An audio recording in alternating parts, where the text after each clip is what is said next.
48 horas en Cancún, de Gabriel García Márquez. Al principio fue el pánico. Alguien soltó el rumor de que la delegación de Estados Unidos iba a pedir un minuto de silencio en memoria del presidente Sadat. La delegación de Argelia hizo saber de inmediato, mediante otro rumor en sentido contrario, que abandonaría la conferencia con un portazo que se iba a sentir en el mundo entero. La noticia saturó poco antes de la cena inaugural el vestíbulo hermético del Hotel Sheraton de Cancún, donde esa noche había más jefes de Estado por metro cúbico que en cualquier otro lugar del planeta, y se interpretó como un mal presagio. Menos mal que al canciller de México, Jorge Castañeda, que es un hombre sereno y con sentido común, se le ocurrió la solución más simple, que era la que a nadie se le había ocurrido: preguntarle al secretario de Estado de Estados Unidos, Alexander Haidt, si la versión era cierta. Haidt, para alivio de todos, le contestó que no. Fue así como al día siguiente empezó sin ningún tropiezo esta reunión internacional sobre cooperación y desarrollo, en la que 11 países ricos y 11 países pobres se sentaron a conversar en torno a una mesa redonda en cuyo centro, a falta de una idea menos lúgubre, se sembró un jardín de crisantemos. Fue de veras una reunión secreta, no solo por las medidas de seguridad que convirtieron el confuso Hotel Sheraton en un recinto sagrado, sino porque se cumplió sin desmayos el acuerdo de que nadie distinto de los escogidos pudiera entrar en la sala de la disputa, para que todos dijeran lo que les diera la gana. Más aún, en el ámbito del inmenso hotel de 323 habitaciones, solo podían penetrar algunos miembros selectos de las distintas comitivas con una credencial inequívoca. No hubo una sola excepción en un país de América Latina donde casi siempre las reglas solo sirven para confirmar las excepciones. Los propios automóviles oficiales que regresaban al hotel eran sometidos a una requisa meticulosa. Desde el otro lado del jardín, en uno de los mares más bellos del mundo, 3 barcos de guerra vigilaban el horizonte y 3 helicópteros militares sobrevolaban la ciudad y venían a posarse en estas playas de harina de trigo que parecen anteriores al descubrimiento de América. El secreto de las sesiones fue propuesto por México con el propósito de que se estableciera un diálogo real y no una competencia de discursos para lucirse ante la prensa. No se permitió una sola grabadora en el interior del recinto, ni nadie tomó notas oficiales para la historia. Desde el punto de vista notarial, en síntesis, esta conversación a 22 voces no existió nunca. Los periodistas, por supuesto, aunaron la inventiva profesional para burlar el cerco. Las conferencias de prensa de las distintas delegaciones, después de cada sesión, no solo resultaban sospechosas de parcialidad, sino que tenían el sabor de las comidas enlatadas, de modo que todo el que pudo hizo lo suyo por atrapar un pájaro vivo. El primer día, los servicios de seguridad encontraron un micrófono oculto entre los crisantemos, un micrófono inalámbrico, de una sofisticación exquisita, cuyo punto de destino no fue posible establecer. Una tarde, 2 asesores presidenciales acreditados para asistir a la reunión fueron sorprendidos con grabadoras ocultas. Un muy alto funcionario mexicano se introdujo en una cabina de traducción simultánea y fue invitado a salir de inmediato por los servicios de seguridad.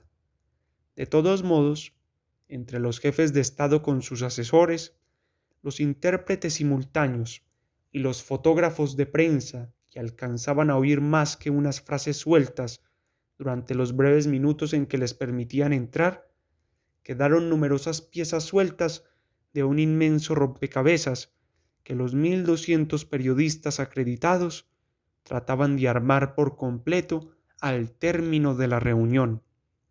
El presidente norteamericano Ronald Reagan, desde luego, fue el ejemplar más curioso de este raro cardumen presidencial. Muchos que no lo entendieron antes se dieron cuenta ahora de por qué puso tanto empeño en que Cuba no asistiera a esta reunión.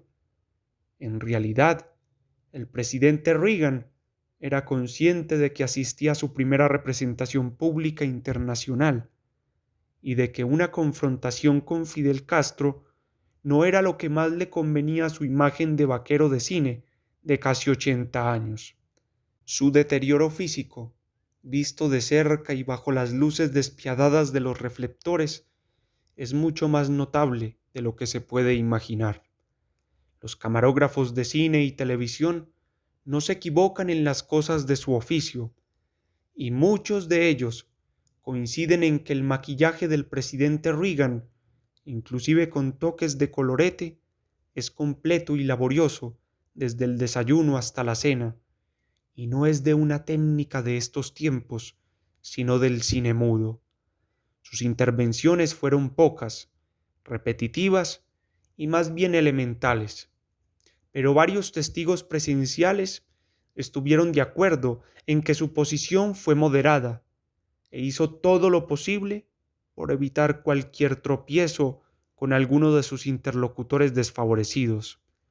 Inclusive, no se sabe si por cálculo o descuido, no aceptó el whisky que el presidente López Portillo le ofreció en el aeropuerto a su llegada, sino que pidió, en presencia de medio mundo, su trago favorito, vodka ruso con agua tónica. La reunión corría el riesgo de fracasar en el pantano florido de los convencionalismos y las buenas maneras. La primera mañana, en una prueba sin precedentes, se despacharon los 22 discursos de cada uno de los delegados, gracias a la severidad con que el maestro de ceremonias, Pierre Trudeau, primer ministro de Canadá, hizo respetar los minutos asignados. Pero aún en la reunión de la tarde, las cosas parecían seguir sin cambios notables, hasta las 16:20 horas, cuando el presidente Reagan se arriesgó en la defensa febril de la propiedad privada en la producción agrícola. Dijo que si todos los países del mundo cultivaran la tierra en la forma en que lo hace Estados Unidos y con iguales recursos, no solo quedaría resuelto el drama mundial del hambre, sino que se reducirían en gran medida las tierras necesarias para la agricultura, lo que quiere decir, en términos más simples, que si todos los países fueran tan desarrollados como Estados Unidos, no habría problemas de alimentación en el planeta.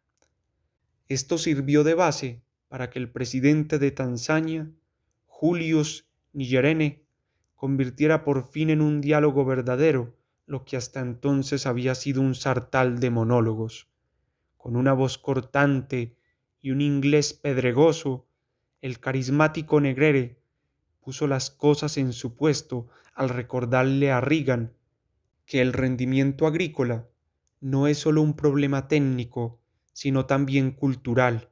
De paso, planteó un interesante problema de lenguaje. Tanzania, dijo, no es un país en vías de desarrollo, como se dice ahora por una traducción fácil del inglés, developing country, sino un país subdesarrollado que ni siquiera ha empezado a encontrar las vías para dejar de serlo. En realidad, aunque Nyerere no lo dijo, la pobreza de su país es una de las más penosas y originales. Su único producto de exportación son las semillas de marañón y apenas si le alcanzan para comprar la mitad del petróleo que consume. Con todo, la opinión casi unánime al término de esta conversación múltiple es que los resultados fueron mejores de lo que todos esperaban. El documento final, que no estaba previsto, es una carta de identificación de los problemas pendientes entre los ricos del norte y los pobres del sur, y una orientación que puede ser útil para intentar una solución global. En síntesis, se piensa que valió la pena una iniciativa en la que el presidente López Portillo empeñó a fondo su inteligencia y su bien ganado prestigio internacional, que mantuvo en vilo durante 48 horas la atención de medio mundo y que le costó a México la bicoca de 15 millones de dólares.